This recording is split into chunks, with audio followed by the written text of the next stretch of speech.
அதே மாதிரி டூ வீலரில் வந்து கல்யாணம் பண்ணுறது ஆயிரங்காலத்து பயிர். அது கல்யாணம் பண்ண யார் எவ்வளோ நாள் ஆச்சுன்னு நான் கண்டுபிடிச்சி போகிறேன் ப்ரோ. நீங்களே கண்டுபிடிக்கலாம். புருஷன் ஷோல்டரில் போட்டு பொண்டாட்டி உட்காந்துருச்சுன்னா கல்யாணம் பண்ணி 10 நாள். ஷோல்டரில் போட்டு உட்காந்துருச்சுன்னா, இடுப்பை பிடிச்சிருச்சுன்னா 3 நாள் தான்.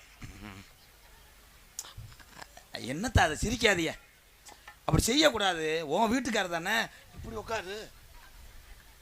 அவர் பாவம் வண்டி ஓட்டும்போது இப்படி, அவர் உடனே கல்பனா தள்ளி உட்காரல. அவள் பிரியா மட்டும் புருஷனை கட்டி பிடிச்சி போகிறா. அவன் மிரண்டு கீறாடு எதுன்னு தெரியாமல் அப்படியே போயிட்டு இருப்பான். இது எப்போ நடக்கும்?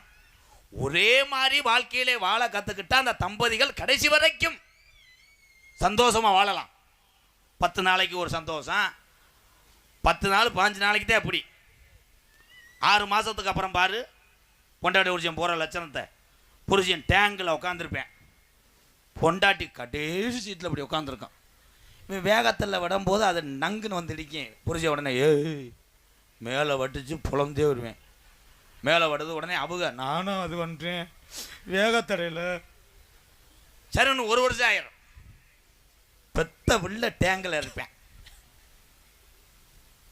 புருஷன் நடு சென்று கட்டின பாவத்துக்கு பொண்டாட்டி பைக்கு இண்டிகேட்டரில் உட்காந்து வரும்.